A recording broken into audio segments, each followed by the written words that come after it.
مشرف زیدی صاحب، ہم نے بہت سارے اتحاد دیکھے ہیں اور تعاون تنظیمیں بنتے ہوئے، ٹوٹتے ہوئے، بگڑتے ہوئے دیکھے ہیں۔ ایک اتحاد یا ایک تعاون تنظیم ہمارے خطے کی، جنوبی ایشیا کی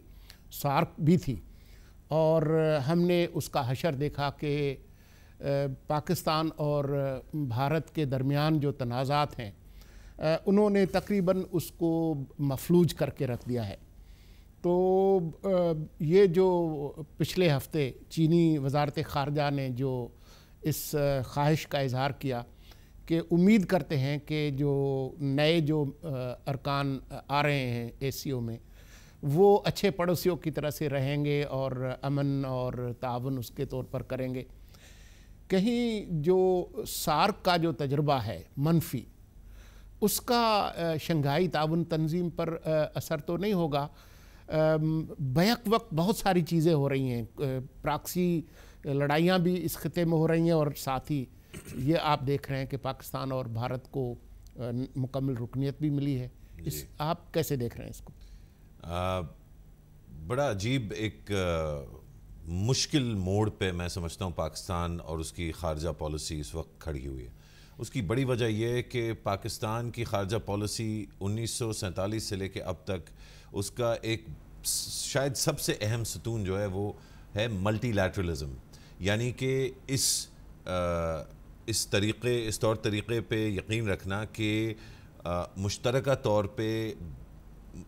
بہت سارے ممالک جب ایک فیصلہ کرتے ہیں تو اس فیصلے میں زیادہ پائیداری ہوتی ہے، وہ زیادہ مثبت فیصلے ہوتے ہیں۔ اسی لیے یونائٹڈ نیشنز پیس کیپنگ میں پاکستان جو ہے وہ پچھلے 50 سال سے شاید سر فہرست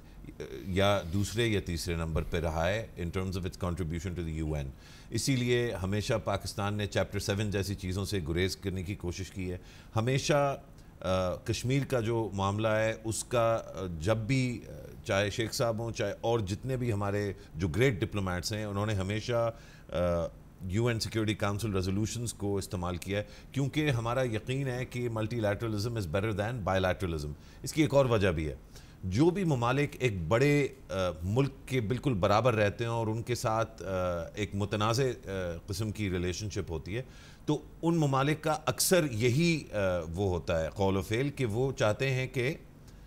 ملٹی لیٹرلزم یعنی کہ مشترکہ طور پہ فیصلے کیے جائیں۔ سارک کی جو سپورٹ تھی پاکستان کی یا سری لنکا کی یا بنگلہ دیش کی، اس کی بھی بیسس یہی تھی کہ کوئی چھوٹا ملک جنوبی ایشیا کا یہ نہیں چاہتا تھے کوئی ایک بڑا ملک جو ہے ان پر حاوی ہو سکے۔ اب مسئلہ یہ ہوا ہے کہ پچھلے چند سالوں میں خاص طور پہ اب بریکسٹ اور ڈونلڈ ٹرمپ کے الیکشن کے بعد ملٹی لیٹرلزم کے اوپر ایک بہت بڑا ایک حملہ جو ہے، اور بار بار وہ حملہ جو ہے وہ ہوتا رہا ہے امریکہ میں کنزرویٹیوز کی طرف سے، لیکن اس وقت جو حملہ ہو رہا ہے ملٹی لیٹرلزم پہ وہ انپریسیڈنٹڈ ہے۔ اس کے ساتھ ساتھ جو بڑے ممالک ہیں، انڈیا، روس، ترکی اور چین خاص طور پہ، وہاں پر ایسی لیڈرشپس ہیں جو ذاتی طور پہ اپنے معاملات کو، اپنی ذات کو اور ریاست کے معاملات کو الگ الگ نہیں رکھتے ہیں، ان کو جوڑ دیتے ہیں اور ان ذاتیات کی بنا پر اور ممالک سے گفت و شنید کرتے ہیں۔ یہی چیز ہم مڈل ایسٹ میں دیکھ رہے ہیں، چاہے سعودی عرب ہو، چاہے امارات ہو، چاہے مصر ہو۔ اس سب کا مطلب خلاصہ پھر یہ نکلتا ہے کہ ایک زمانے میں SCO کی اہمیت بہت زیادہ تھی نسبتاً اب کے، لیکن اب